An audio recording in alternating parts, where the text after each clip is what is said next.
Okay, my outstanding friends, this is just getting more and more fun every day. Mainstream is fighting back now and trying to explain Darwin's evolutionary process and how it holds up under the scrutiny of all these new discoveries. Every day we found a new this, first animal, a new fossil, newly discovered this, new dogs changed, 508 million old secret, new approach to studying, da da da. Well, they realize it's just wrong. Now, how do they get out of this mess they're in, which is a denial of absolute facts? What they're doing is making up absolute nonsense. Where do you hear this? If Darwin could read this article, he would certainly be relieved. His theory has proven robust to the vaginas of the rock record. Oh, wait a minute. That's the vagaries of the rock record. Well, what about the vaginas of the rock record? That's what I want Darwin to talk about. Deep time fossil data, however incomplete, supports our understanding of the mode and tempo of evolution. Darwin is proven right. Okay, my friends, this is going to be interesting. Darwin's fear was unjustified. Well, what was his fear? His fear was that there were so many gaps in the fossil record that they're trying to piece together things that just didn't really fit all that well. And could evolution just not be correct? However, now they're saying that the new study, of course, confirms evolution despite these fossil gaps. So Darwin was wrong because he was right. All right, just so I don't make any false claims. Darwin didn't, he speculated that life could have possibly arisen from a warm little pond, well, where simple molecules could have formed more complex molecules, eventually life. However, this was more of a conjecture than a detailed scientific hypothesis. He just glazed over the fact, where did it all come from? Who knows? But then he goes on and says natural selection. And yes, I agree. Natural selection is quite obvious. The more successful ones will have more influence and have more dominance over females and all that stuff. But you know what that really means? The most successful are the most vicious and violent and basically the worst of humanity that dominates. Is that evolution? Is that going up the scale, or is that going down the scale? To me, evolution would be compassion and understanding and sympathy and working with others and evolving to a point where society is homogenous and everybody respects everybody else, and that would be, to me, that's evolution. I see right now what's going on. We're not evolving at all. We're devolving. We're going into a state of just absolute chaos and self-interest and all the worst things I'm seeing now. I mean, I don't like to be negative, but I am an honest person. I have to say what I say, and I have to see what I say, or I have to see what I see and say what I see. I'm not going to hide it. And I'm not going to just stand around being perfectly happy, deluded. I call that PhD. So don't forget, if Darwin could read this article, he'd certainly be relieved. His theory has proven robust to the vagina of the rock record. Vagaries. I keep saying vaginas. Vagaries. Deep. Deep vagaries. You want to see some deep vagaries? I'll show you some. Okay, my friends, you're going to have to forgive me. I am in what you might call an impish mood today. Everything to me is starting to become very, very funny. Now, what you're looking at here is this is called a linea alba. Well, this is a linea alba. This is actually a linea nigra.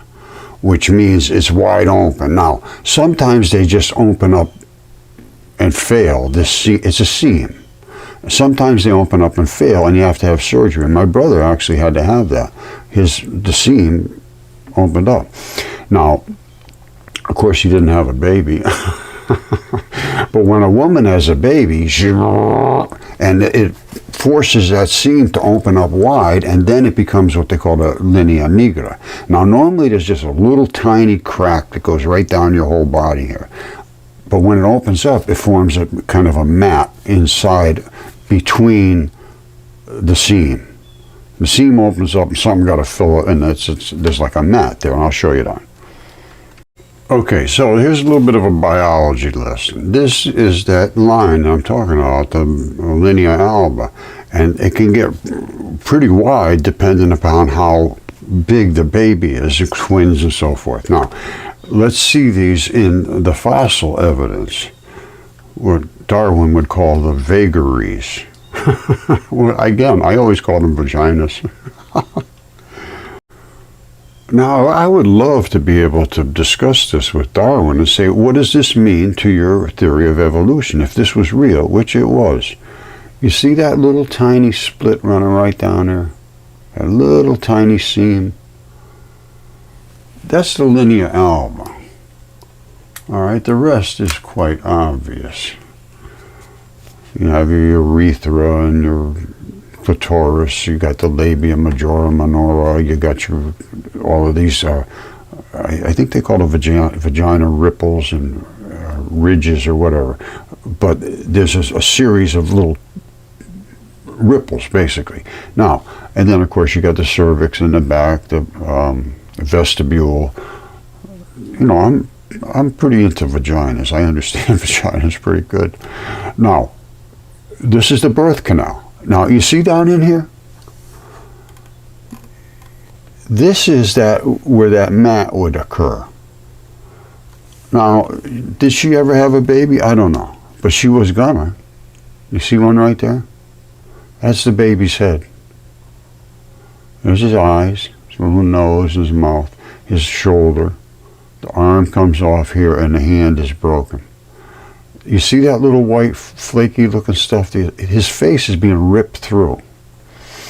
Now, this is called a coffin birth. And when the baby is not born and is inside the womb, they can come out wherever is the easiest way to squirt out, and it's not going to come out of there. Normally they come out the side like this. And there's maybe another one right here. She might have had twins. You see how this side is totally perfect, no problem. It's just the normal ripples of the vagina going in there. And this side down here, it's okay. But out here, it's trying to blow it out. That would be right about where the leg comes off this way. There's a weak spot there. And that's what the baby is being forced out by the gases and so forth. Now that is a very, very thin seam. So I don't know. I wouldn't know one way or the other if she had ever had a baby before, but there definitely was going to have one. Now, let me show you how big these get. Now that's pretty good size. I'm not sure exactly how big it is, but I know this vestibule here, whether they carved that in or not, I don't know. But the rest is absolutely for certain, in my mind, real. Nobody could put that little tiny seam in there. It's almost impossible. And all of this green growth is growing on red blood. That's why it's so pink. I mean, it still is pink. There's still blood in there. And that's why moss and so forth feed on that. Plants feed on red blood. They love it. If you can tell me that's not I'd like to have a gynecologist or, whoever, baby doctor say, is that right or not? Am I wrong? What do you see? Speak to me. Speak to me. What do you see? Just be honest. And I've had people agree 100%. Don't use my name. And all my stuff, not just this. But I ask, whatever, that's natural. As soon as I start pointing out that, well, there's no way to deny this. The only way to deny this is just to dismiss it because it's too much. And that's what's happened. It's really a tragedy for the kids going to schools, paying tons of money, just being told things that just aren't true. And they know they're not true now. They should know. If they don't, they're not paying attention to their business. All right, here's one where the linea alba opened up a little more. You see these people in here? They call this the fertility cave. I wonder why. This is just a gigantic vagina. And that is the linea alba there. Now, you say that's gigantic. I say, yeah, well, it's fairly good size. And he said, oh, no, that's just, they don't get any bigger. No, I said, oh, yes, they do. Yes, they absolutely do. All right, this is over in the Baltic somewhere. These are the vagina ripples. You see them down here? You see the little pockets they have in the ridges? And then, of course, the linea alba. And you say, well, that's not that big. And I say, correct, that is actually quite small. I am extremely serious. I am not kidding. That, my friends, is a vagina. It is 7,000 feet deep. All right, there's 2 of them in Russia. 7,000 feet deep. These guys are coming down it. Now, remember I talked about the linea alba and the mat? There it is right there. Let me see if this makes it any better. You can see better. You see that mat right there? Let me bring this in. You see the abrupt transition between the vagina ripples and the mat? That's the seam right there. This, I'm sure, had some kind of gigantic creatures born from that vagina. I mean, it's just stunning. That's the seam right there. And this is the mat. And this is the vagina, runs all the way around there. And there's 2 of them, and they're both within 20 meters of each other. 7,000 meters deep. And they're both almost exactly the same depth. That's insanity. And these are the vagina ripples. And I looked at this very, very carefully. There's no question it's a vagina. So, 7,000 feet deep. That's like 1.5 miles almost. It's just insanity. It really is insanity. But when you look at Typhon in the desert, he's 1,200 miles long. I'm sure that the reproductive system in him, which is not going to be the same as a vagina, the reproductive system in reptiles and avian creatures is a cloaca, whole different setup than this. But there were giants in the earth, obviously. That's, I would say. And after that, there was giants on the earth. After the daughters of men, the sons of God went to the daughters of men. That's when they had more giants. And the DNA didn't mix right, and instead of having the same size as the parents or as the mother, and actually they could come down and turn themselves into anything they wanted. So let's say you had a 10-foot tall person, and they were very tall back then, and they were more than 10 feet, but let's say 10 feet. A god would come down and turn himself into a 10-foot guy, hot-looking stud, and have sex like crazy with all the women. And they could turn themselves into anything they wanted. Any single thing they wanted, they could do. And you don't see any fat and dumpy-looking gods. They all came down really hot-looking, and that's what they were here for, to have sex. They brought a whole bunch of jewels and little flashy things for the women to turn them on and get all excited, and that was the whole deal. But their DNA was not from a 10-foot guy. Their DNA was from a mile-tall person or whatever, God. And when that DNA hooked together, they just kept going and going and going and never could, 2.5 miles. Enoch wrote all about it, and everybody took even all of that and threw it in the trash because they said nobody will ever believe this, and nobody would. But now the evidence is absolutely undeniable, and this is over a mile deep, this one vagina. So these must have been the things that gave birth to all of these other giants and monsters and whatever. Not, I don't know. I just don't know at this point. All I do know is a 7,000-foot deep vagina in this, that could birth all kinds of who knows what. And there was all kinds of things. If you go back and look at the ancient texts, which I do now, go back and look at them with a whole new open-mindedness to it. I have to take it into consideration. Is it possible? Well, everything I've read now seems to be possible. Typhon in the desert is exactly identical as written. And a matter of fact, let me read you something. A guy sent it to me, and I can't remember who it was. It was on one of the comments. He said, listen to this about Typhon. And it was right in Wikipedia. I never even saw it. I missed it. But thank God for these kind of comments. And I thank you, and whoever it was, please comment and say, here it was, Roger, da-da-da. Because these are the things I need. I need help with anything I can get help with to validate or disclaim my stuff. If it's wrong, it's wrong.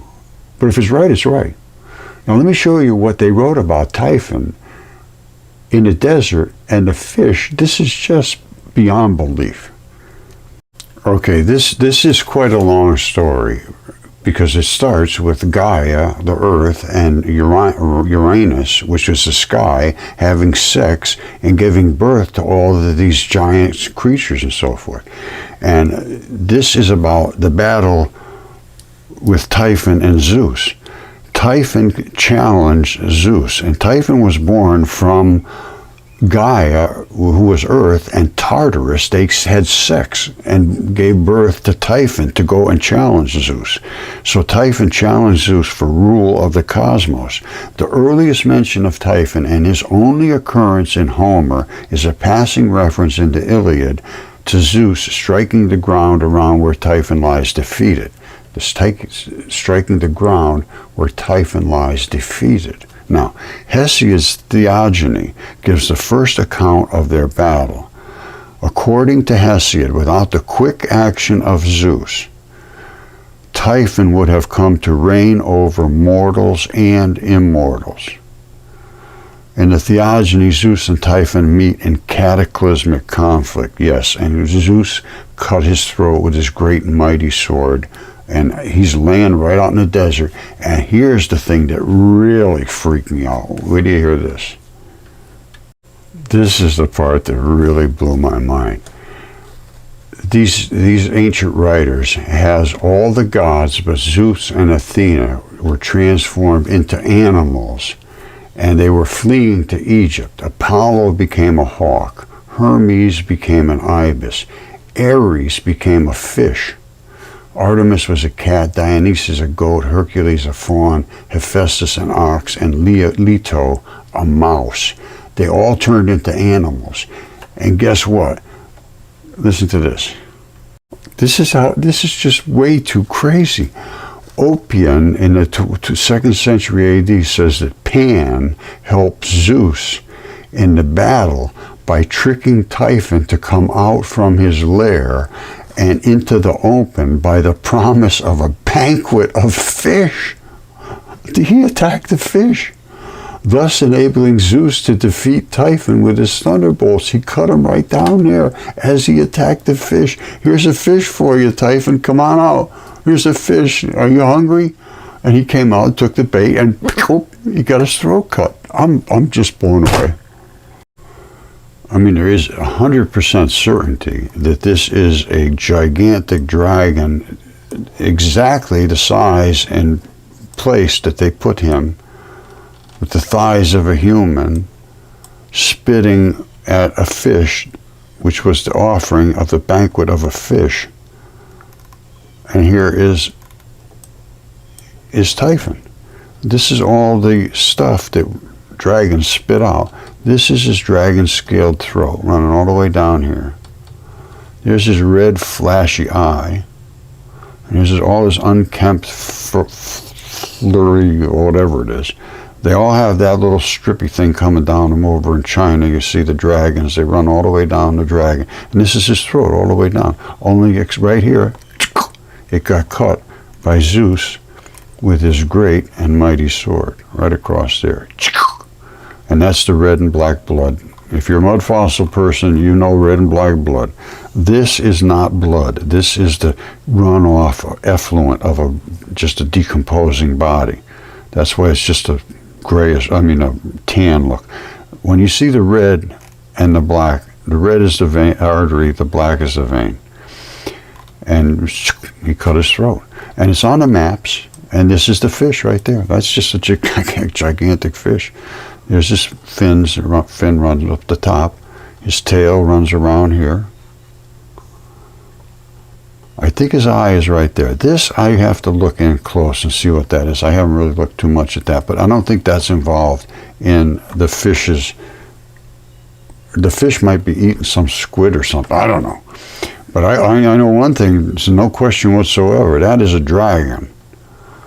And that is a fish. And the ancient texts talk about this exact story. And it's on the map from 1375. They knew he was here. It shows the whole thing and his flared tail. His tail goes all the way out to here. This is the flared tail, and it's like feathery. And this, of course, is the dragon's scales. That's part of his tail. And this is like a swale area here. And the blood has run down and is draining out. Whenever there's blood puddled somewhere and drains out, you see these different transition colors. And of course you see the dragon scales. It's kind of hard to miss that. Now, and of course they're up on his neck. They run the whole length of his neck. And right there is where he poops. And that's why it's so fertile right in that one spot.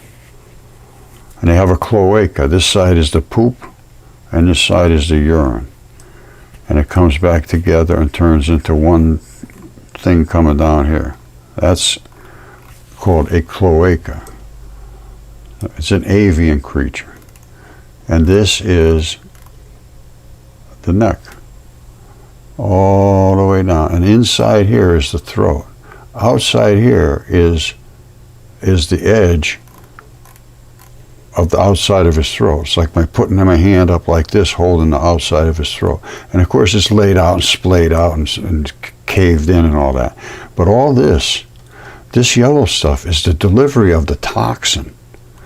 You see this toxin? You want to see something?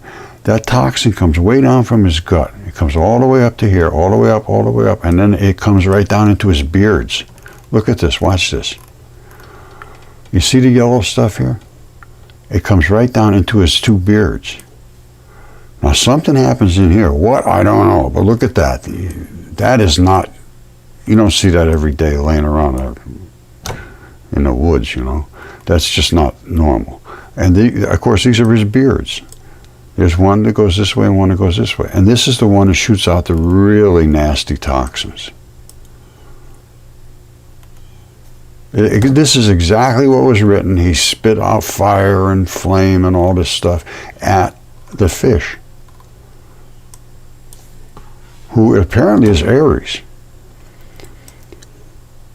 So this just confirms exactly what was written in the ancient text, to a T. All right, this has always bothered me, was this little black thing right in front of the fish's eyeball. I think that's the fish's eyeball. I'm almost 100% certain of that. Now, what is this thing doing down here?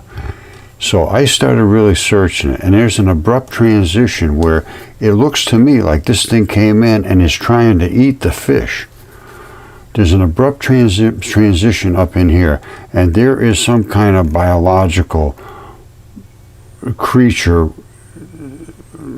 of what nature, I don't know, but I can see, if I went back, I kept going back and back and back, and back here there's another abrupt transition. It's right here.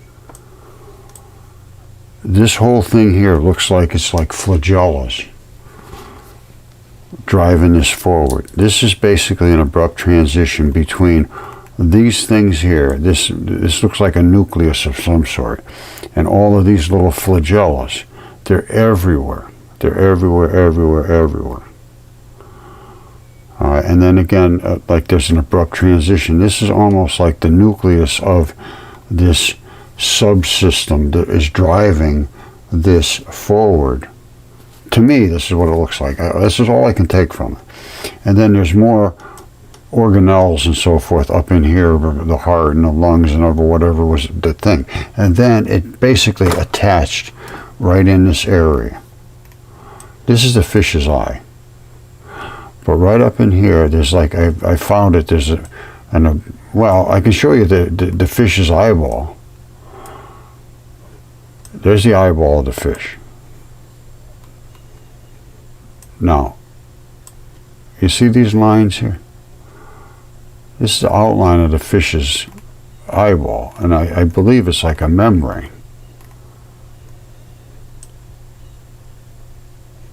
You see it? If we follow it all the way around, it has that same patterning to it.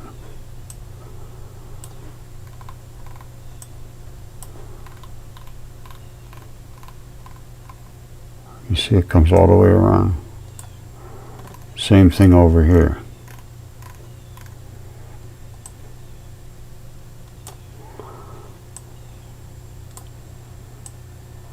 Whenever there's an eyeball, you're going to have some kind of a membrane. Of course, it's pretty well eroded, but you can see it's there. And I believe that's the fish's eyeball right here.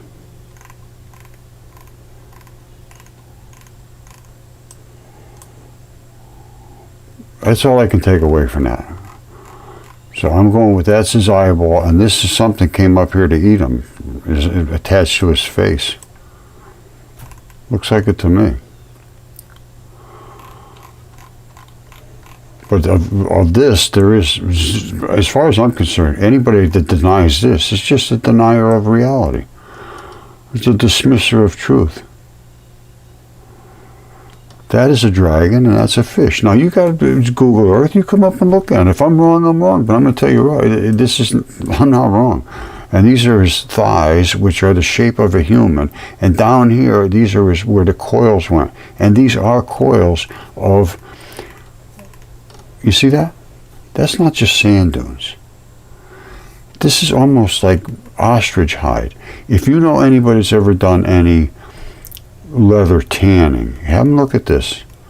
Go in deep. Go way in and look at the pockets of leather. I have a microscope. I looked at all my belts and my leather jackets and the exact same, identical same stuff. Only once they roll it flat, you don't see the exactly the same way. But let's just look at this. This is not sand dunes. That's absolute insanity to think that the sand would do this. And the whole thing is like this. I mean, it's everywhere, everywhere. It's because it's eroding. You see, it's eroding off. All that stuff is eroding. That's just what happens. But it's claimed they went all over everywhere, and it sure looks like it to me. So there it is. As far as I'm concerned, that's the proof we have to. That's the evidence. And if you don't think that's proof, explain to me why. That's what I want. I want an explanation. All right? I make my claims. Tell me either I'm wrong or I'm right. That's all. That's all I'm asking for. If you have some kind of dispute with this, let's talk about it. All right? Thank you. This is too much for the average human mind. The offspring of Typhon, according to Hesiod, and Hesiod was told what to write by the daughters of Zeus on Mount Helicon. He was out tending his sheep. The daughters of Zeus, which are called the Muses, they came down bouncing around, being real cute and they're fanciful and everything. And they said, you're going to write down what our father told us to tell you about our history. And he said, I can't write. And they said, yes, you will write. And he cut him a laurel rod, he called it, a magnificent thing. And he started writing, and I mean, the detail is just unbelievable. Every name, what they did, who they did it to, who they killed, da da da. Now, according to Hesiod, Typhon was joined in love to Echidna, a monstrous half-woman, half-snake, who bore Typhon fierce offspring. Now, this is where it's supposed to be Earth gave birth to Typhon. This is where it gets kind of crazy, but I mean, the whole thing's crazy. It's absolutely crazy. First, according to Hesiod, there was Ortherus, the two-headed dog who guarded cattle, the multi-headed dog who guarded the gates of Hades, many-headed serpents who, when the heads grew, they grew more heads. I mean, it's just insane. What you should do is come up and read this if you're interested, because it's just outside the average person's mind to even start to accept any of this, except for what I'm about to show you. The statements made about the offering of a banquet of fish to Typhon, and then Zeus coming down and killing him on the spot. That is without a doubt what happened.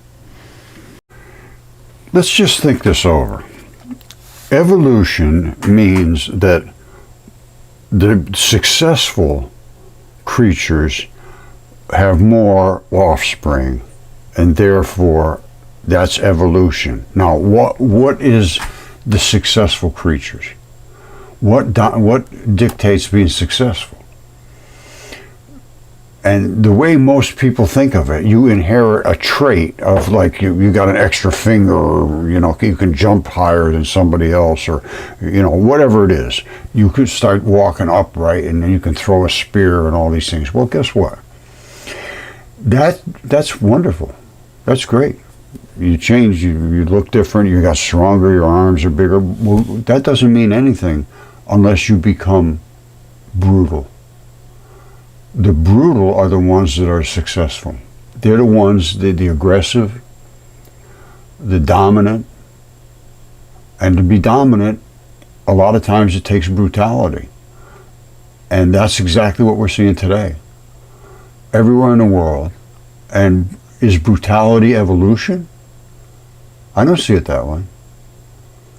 So evolution to me is domination, is being more violent than everybody else, to suppress everybody else and take control. That's what you would actually think of as evolution. That guy, he's on top of everything. He runs the whole world. Is he evolved, or is he just the most aggressive? There's a lot to evolution, but I do agree that the more basically it's intelligence and technical ability and open-mindedness. If you don't have those three things, you're done. You have to have technical ability to make any kind of decisions about it, virtually anything. And you have to have an open mind to be able to consider all the different possibilities that could occur depending upon what you did. Because there's always going to be an outcome. Something's going to happen. So everything doesn't just get fixed like that and it's all fine.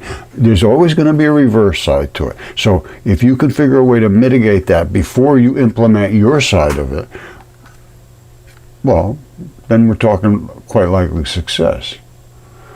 But there's things you can never, ever forecast. They're just going to happen.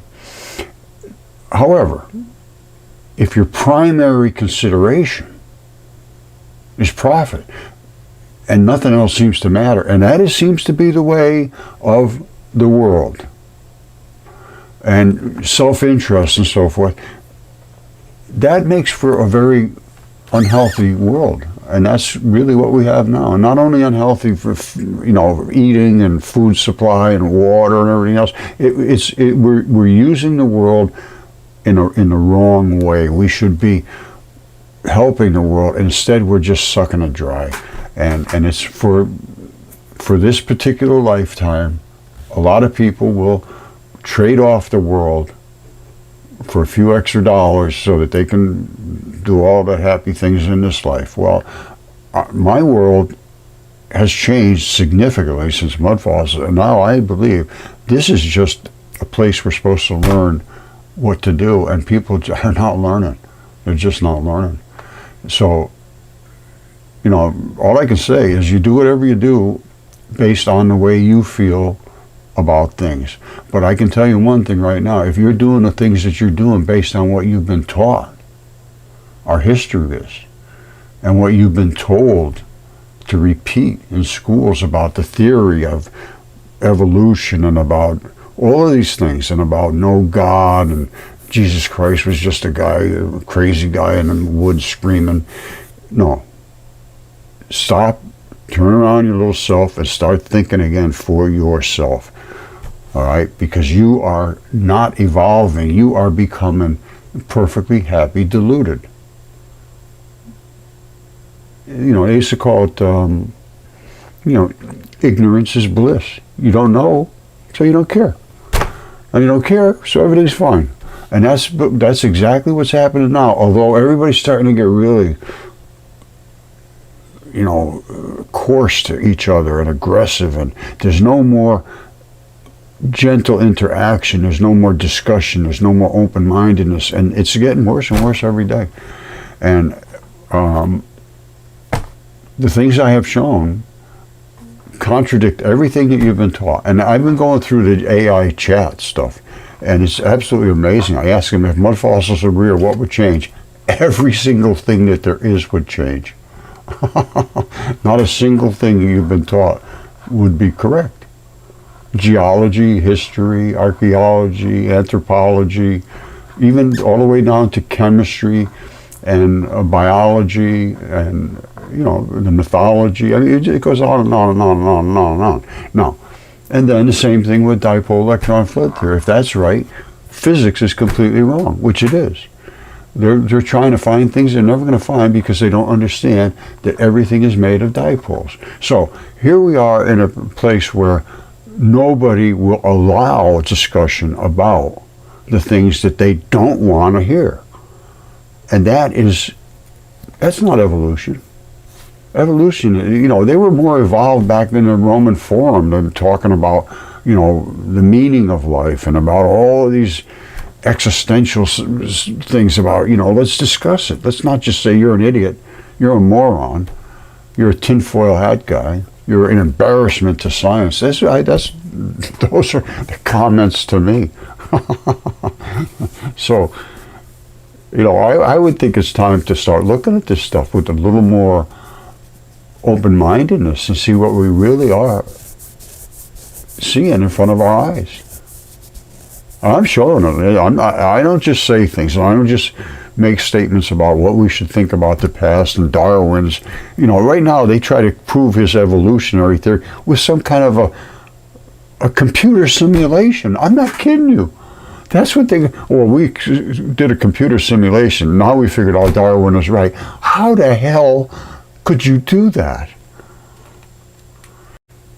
It's really quite amazing. Now again, this is Darwin.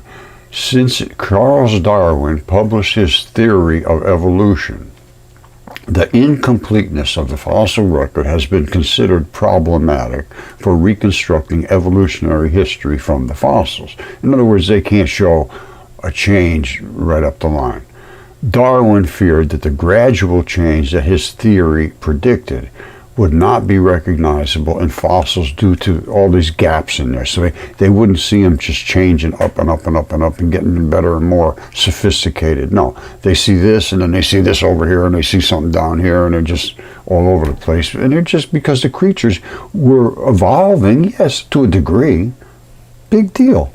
That's just natural. It's natural selection. I agree with that. But how does he explain mud fossils? They can't. There's no way in the world they can explain that with evolution. That doesn't work. And even Yale now asks, was this a failed evolutionary experiment, mud fossils? And yes, it was. That doesn't fit in with evolution, my friends. No, they're saying that the results show that this fear is unjustified. All right, we have a good understanding of where the gaps are and how long they are and what caused them. With this geological knowledge, we can reconstruct evolution hundreds of millions of years ago at an unprecedented temporal resolution, says Nicholas Homan. And guess how they did it? Unprecedented temporal resolution, all the way back to hundreds of millions of years ago. Well, I don't think so, Nicholas. Simulations, computer simulations of geological processes fed in by somebody who doesn't understand them. In other words, this layer took 100 years, and this layer took 2,000 years, and this layer took 1,000,000 years. This is the kind of nonsense they say.